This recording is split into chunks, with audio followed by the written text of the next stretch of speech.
Hey y'all. Okay, I'm bringing you along. We are going fabric shopping. It's the hardest part about a quilt, honestly. I need 5 fabrics that all kind of go together. This is gonna be a very simple patchwork style quilt. So her colors are kind of pastels. I don't like to necessarily get what is popular with the nursery that she's doing now. I want something that's gonna be kind of timeless. So that's what I'm looking for. I found this. It's a girl, by the way. I found this and I like that as my bounce, gonna bounce everything off of this one. So I'm finding that. I found a very pretty like peachy pale. So her theme is like rainbows and stuff, but to me, I'm like, I want something timeless. So we're gonna kind of skip that because every rainbow fabric I found, I didn't like. So these are our options. It goes on and on and on. So I'm gonna go wander. Okay guys, I picked our fabrics. Look at these. Okay, so we have our base fabric. Then I pulled like a light blush pink plaid because I'm a sucker for plaid. This beautiful, like, I don't know, beautiful florally. And then I got just a simple pattern. For the backing, I hate quilting, guys. I don't have the patience. So I was debating between just doing a cotton backing. I think if I leave the filler out of the middle, I can do this, like this minky. It doesn't have too much stretch to it. So got my 5 fabrics, my backing, and 4 things of bias tape. This is 7/8 of an inch. It's just a double fold bias tape. These are 99 cents right now, so I think they're always 99 cents actually. I just got white because it's simple. So there's our timeless, right? Okay, let's go cut. All right, guys, we got our fabric and now it's time to cut. I did make one change from what I showed you earlier. I decided not to use the minky on the backing because minky is incredibly hard to sew with. And for my sanity, I just got a little more of that like softer pink that we're gonna use in our main quilt colors. So these are the colors we ended up with, you guys. We've got this beautiful like floral, a couple simple patterns, a solid, and then this pink color. We need to cut 16 squares out of each color, and each square needs to be 5.5 inches. So I'm hoping I mathed right. I have for making my life easier. These are a couple things and I've had them forever, so I don't know if they're still available or not. We'll find out. These are like a self-healing mat. I'm pretty sure I got this one at Joann's with a coupon a million years ago, but they sell small ones. They even have them at Dollar Tree now for like little bitty ones. This is like a clear ruler that you can use a rotary cutter with. And then this is a rotary cutter. Again, I've had these forever. You can change the blades out on these really easily. The cheapest place to get those is Amazon. So I'm just going to start cutting. Well, I guess let me see if I stand on this side, can you see? So I was told, my mom told me to pre-wash fabric. I didn't, and I don't see a difference, so I don't. She also told me not to ever fold this when you're cutting it, and I'm lazy, so I fold it. My husband's probably like, if there's a rule, I'm a middle child, so if there's a rule, I'm going to figure out a way to break it. It's just what we do. So to make sure we have a good clean edge, that's step number 1. So I'm just going to line it up.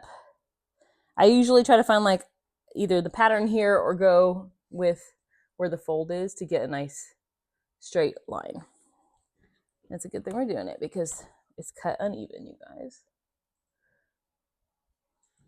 If you want to try to hand cut 16 times 5 squares, you can. Oh, I have you on a folding table and I'm moving it. Sorry about that. You can, but I wouldn't recommend it. They also sell pre-cut squares if you want to go that route and just save your time. They're incredibly expensive though. Somebody's telling me you can get them on Temu. I've never ordered from Temu. For some reason, it makes me nervous. Like they're going to steal my credit card information and I'm going to end up with a patio set on my porch this for a Barbie doll. You know, like you hear these horror stories. So now that I have a straight edge, I'm going to flip that over and I'm going to use my darkest edge that we've got here as my guide. So again, we need 5.5 inch squares. So I'm going to line this up on the 5.5 mark there and the 5.5 mark down here. That's how we're going to get our 5.5 inch strip. I like strip quilting too, where you cut it after you've sewn it together, but This just seemed easy. I feel like my blade might have fallen on the floor. I feel like it might have a nick in it since I'm having to cut things twice. So I'll have to swap the blade out. But okay, so now we have a 5.5. And again, I'm gonna do one more 5.5. I just line it back up on another line. 1, 2, 3, 4, 5.5. Set it down.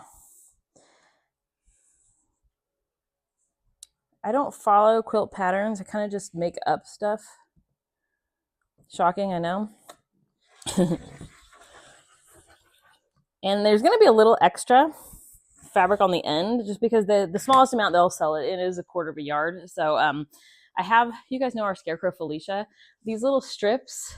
She's going to be wearing a tank top next year. I already have the dress picked out. It was one that I got on the dollar rack. Anyways, it's a tank top. And so she has little skinny wooden arms. And so I'm going to tie these and hang them from her arms so that she has like cool flutters. I don't know. So any scraps, that's what that's going to go towards. So there's our 5.5-inch strips. Then we're just going to take those and go back the other way and cut 5.5-inch squares. You're going to have a funky edge on the material. You don't want to use that. You're going to trim that off. It's like a, so it doesn't shred at the grocery store. Oh my God, at the fabric store. So I just trim those off and I'm going to throw those away. So I'm going to take this and now go 5.5-inch squares all the way the other way till I have 16 of each color. You guys were the ones that said you wanted to follow along with this. So am I making you regret that yet? Just kidding. Did anybody use that mirror tape that I showed you guys the other day? I know a few of you said you were going to order it. I'm curious to see if you liked it as much as we did. Dang it, I'm going to have to switch my blade. It's just not cutting. It's got like a glitch in the system.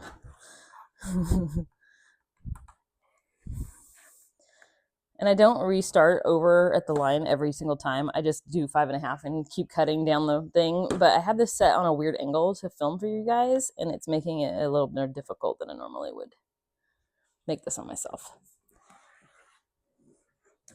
And you got a square. Okay, so those are our 5.5-inch squares. I'm going to do that until I have 16 of every single color. I'll try to remember to tag this below. I think I tell you guys that all the time. I'm going to tag things below, and I never do.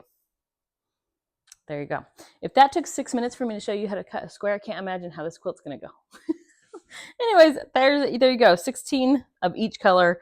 If you do more than 5 colors, which you totally can, you would just, depending on how wide and tall you want your quilt, change your quantities. But ours is going to be, I think it's like a 36 by 42. I can't remember what the final thing is, but 16 of every square, because you'll see we have a pattern in this one. It's not just going to be a patchwork. So I'll show you. Okay, all my squares are cut, and I tried to write a pattern for you guys. We're going to have 8 across and 10 going down. So I thought, oh, I'll number them and I'll make you guys like this grid. What on earth? Okay, so what ours is going to look like is it's going to have stripes of the same ones going kind of at a diagonal. So I'm going to lay out the first row. So I have 1, 2, 3, 4, 5. Like I was saying, if you don't want a pattern, you can just patchwork this and just go to town. Let's see. So what ours is going to look like, I'm hoping you'll be able to see this. The first row is going to be 1, 2, 3, 4, 5. 1, 2, 3. I usually do this on the floor, and Shawn helps me, but for filming purposes. And Ruger loves to help, so we're doing it up here today. Okay, I'm just going to do a mini grid for now because otherwise I'm going to be hanging off my table. Just so you get the idea. Okay, so what I want is our patterns to kind of come down like this. So this one will go here next, and this one will go here next.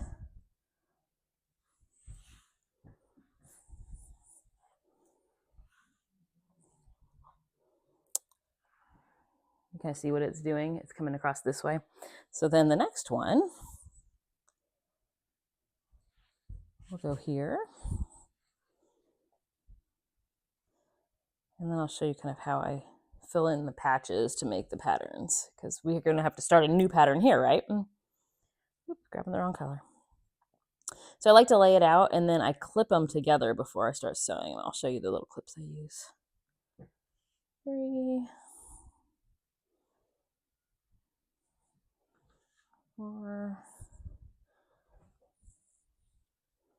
5. Are you seeing like the lines? I thought that would be cleaner than just having like a kind of a mess. So then I decided what I'm going to do here is when I come down the side, I'm going to do 5 as my next row. So 5 will go there and there. And then 4 will go here. So we're going to go 1, 5, 4, 3, 2, 1, and then 1, 2, 3, 4, 5. And then it'll end up having, does that make sense at all? So after you get to 5, you restart 1. So here we'll go 1. If you have an upside, like a shape that is upside down or right side up, we don't, thank goodness, in this one. If you do, okay, I do actually. These flowers have a direction. So these ones are pointing that way, these are pointing that way, so you kind of probably want to make sure they're all facing similar directions. I didn't realize that one had a pattern. I typically like to avoid patterns. Anyways, that's what we're gonna do. Just keep repeating until you have 8 wide, so we're almost at 8 now, and 10 going the other way. Then let me grab one of these clips so I can show you what I'm talking about. Then I have these little clips. They sound like Joann's. They're a fortune. And so I got these ones on Amazon for $1 million for way less money. What I do is like I take this and I fold it and then I clip it. And that wherever the clip is, I know that's where I need to sew. So then my next one, I would take, lay on top of where it's going to get sewn and clip it. And I do 1 row at a time so I don't get overwhelmed. Kind of like that. Hoping you can see. Unfold it, put your next one. I meant to tell you guys, by the way, if you look at thrift stores, you can buy like cool sheets. Sometimes they have fabric too, but old sheets. I actually have a quilt, I don't know if you can see it, on the wall right here. My mom got for me, and it's all vintage sheets, and it's super soft and it's super cute. Okay, are you seeing? So then when you go to sit down, you know where you're gonna sew. So there you guys go. So you're gonna do that with all your rows until you get your pattern laid out. I think I need one more here. 1, 2, 3, 4, 5, 6, 7, and we need our last guy here. Till you have 8. Then I would lay it back out just so you don't get confused. So then I'll do my next one, my next one, my next one, until I have all of them running this way to go sew. Keep going. Okay, I have clips on all of our pieces that we're gonna sew. And then I have laid them all out. And then what I do, because I easily lose track of things, is I put a post-it number and I clip on the end. So I know this is gonna be row 10, 9, 8, 7, 6, 5, 4, 3, 2, 1. Then I'm gonna take a picture of this before I start sewing it, so that if I move a piece and I can't remember who went where, I always know what the first fabric is in the last one, because every row is gonna be different. So that's just my little pointer. But you can definitely see our cute little rows. You get the overall feel of how our quilt's gonna look. And I'm loving it. I think that's tagged already. All right, off to start sewing.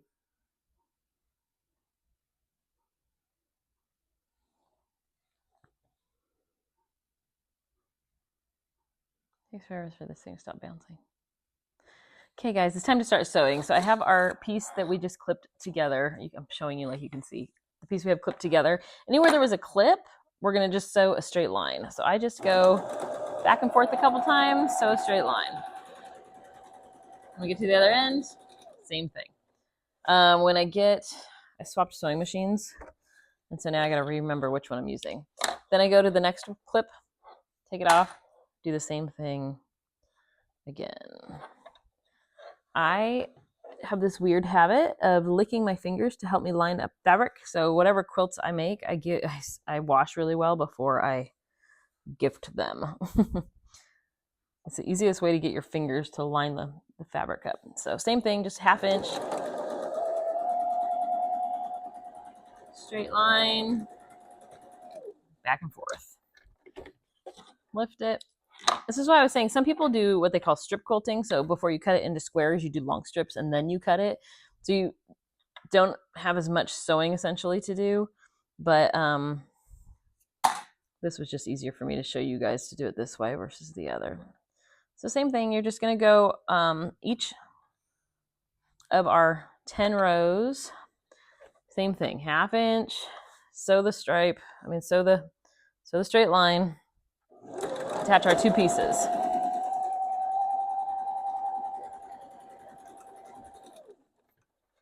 Just keep going till you get all the way done on your piece of fabric. And then you'll do this 10 times and you'll be halfway done with your quilt, essentially. I think I've said essentially 75 times already today. It's my word of the day. Do you guys do that? Like where you start saying one word and then that's just your word?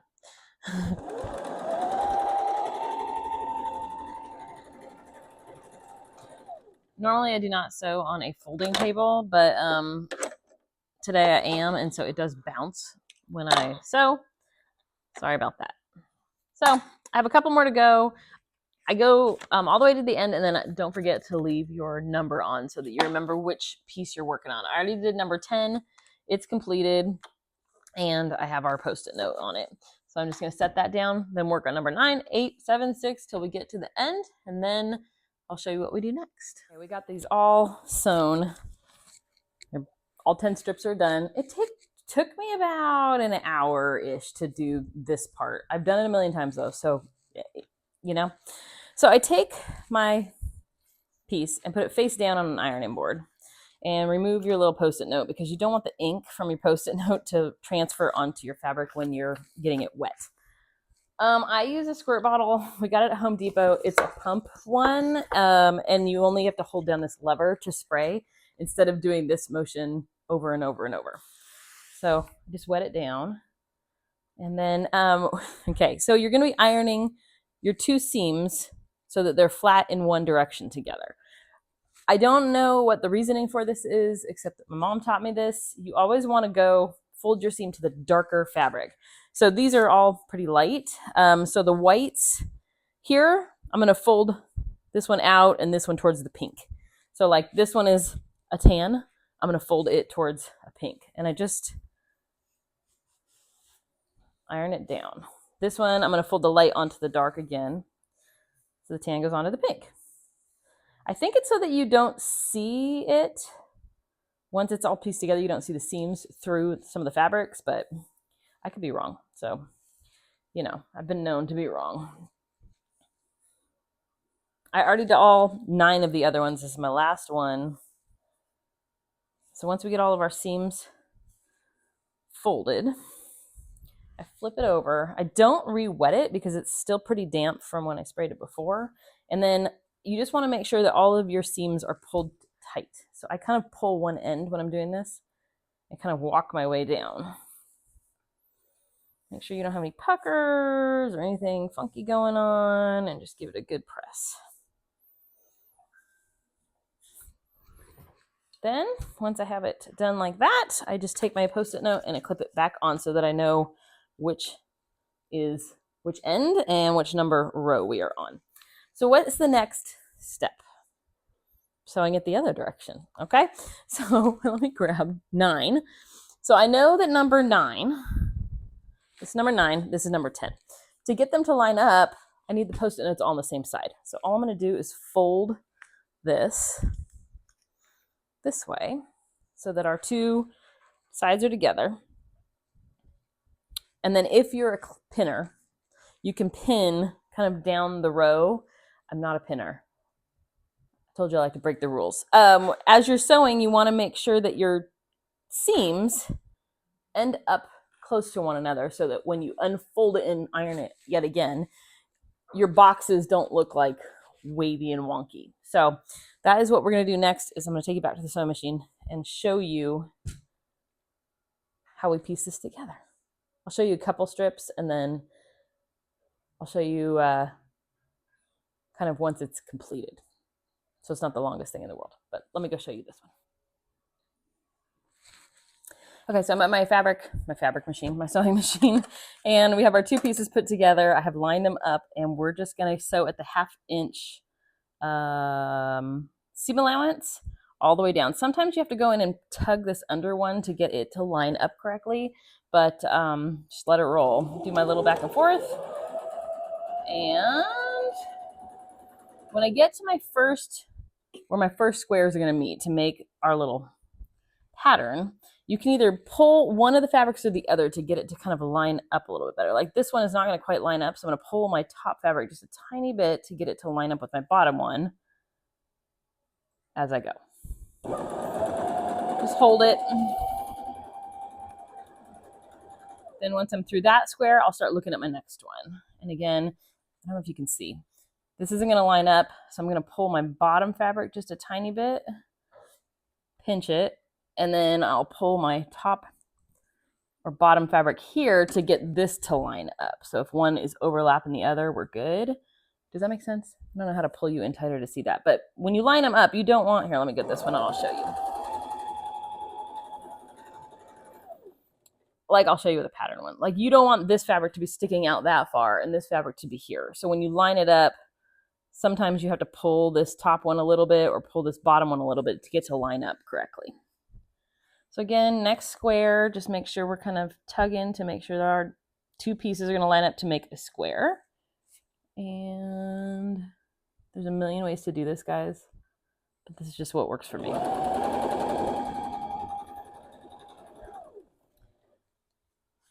I am not a master seamstress. I learned this from my mom. I've been sewing for a million years, but I'm not fancy.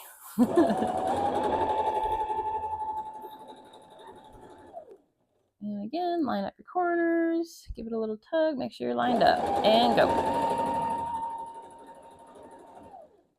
So a quilt top, which is like the pattern part, when you do a simple pattern like this, they line up really quickly. It's the quilting part that takes me forever because they're difficult sometimes, but this part's fun.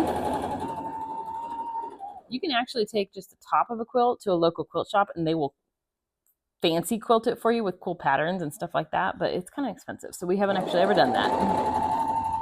Okay, we made it to the end. We're going to pull it out and clip it. So now when you open your pattern, we're going to iron this flat again. But do you see how when I say the 2 pieces to line up, you want the X to show like that. You don't want this to be offset so that it looks kind of funky. So there's our first pieces, you guys. Now you just have to do it a whole bunch more times. But there you guys go. Then you're going to grab number 8. Make sure your Post-it notes on the end. And just go till all your pieces are together. And then I'll show you what to do after that. Then it took me like 30-35 minutes to do this. But I took all my Post-it notes off. And everything is good. Here's where we are so far. It looks like a quilt, right? Because it is. We now need to iron it the other direction. So same thing as we did before. I like to just go every other direction when I am ironing these sides. Probably my iron turned off, darn it. So I will go this one this way, then the next row the other way, and kind of go back and forth. But it's up to you if you want to do them all one way or all the other. It doesn't matter, you guys. Just iron it. It gives you a chance to, like here, I don't know if you can see it. When I sewed, my way that I ironed it flipped. I'll just iron that so that it stays flat. When I do iron this, the back side, I will use water. And then when I flip it over, I'm going to use starch so that when we go to put the quilt all together, when we do the sandwich to put it together with the batting and the backing, it's nice and crisp. And so we won't get a lot of lines. So I'm going to start ironing and go to town, y'all. Go to town. Okay, let's just iron. Let's not sing today. I'm cutting my own head off. So this is the starch I use. It doesn't really matter. That's just what I have. This is the Lux Finish blah, blah, blah, blah, blah, blah. get something cheap that works. The other thing I do is when I'm doing the starching, like the headless horseman here, I use that time to trim up any little strings that you see sticking out. Just carefully trim, don't cut your fabric. And boop, just go down your line. That one pulled right out.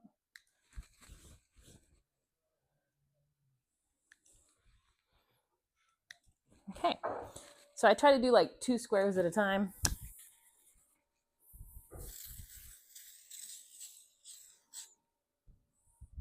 And just get to ironing, y'all.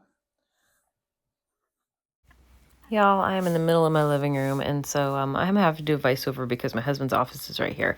What I'm showing you is that I laid out our backing and our middle and cut it to be about 4 inches wider than our quilt. And then I laid our quilt on top of it. So you have your back, your middle, and your top.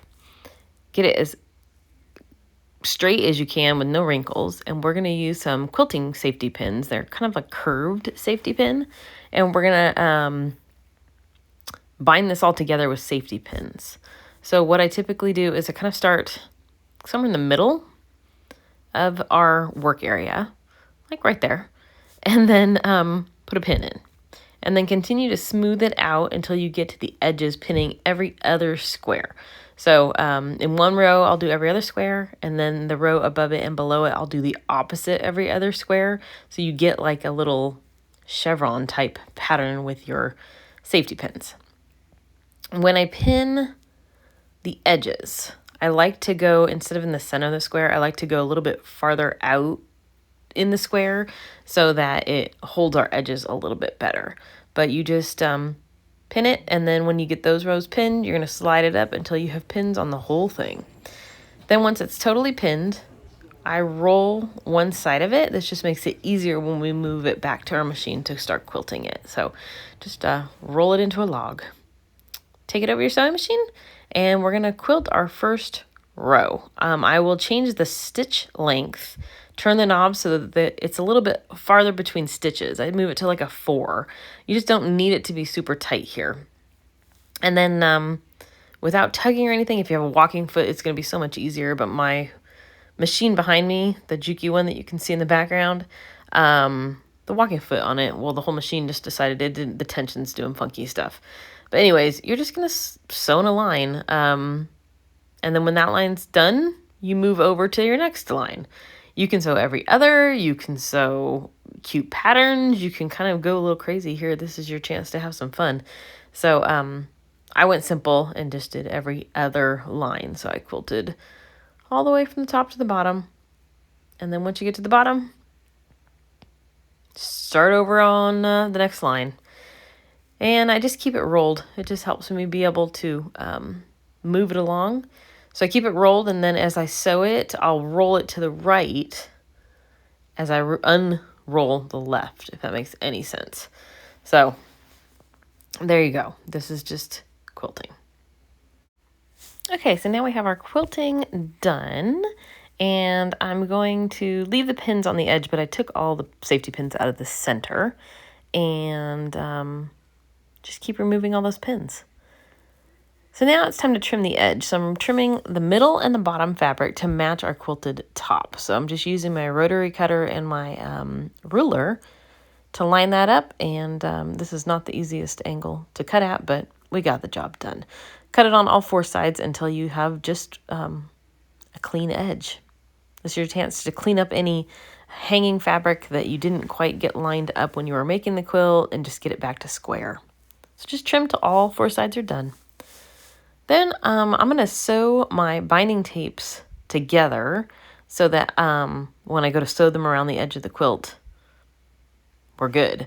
I'll insert a clip below because I learned this from somebody online. So I'll show you that clip on how to sew your binding clips together.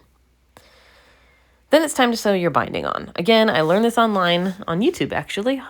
I'll link that one below. But basically, you unfold it. You sew in the first ditch.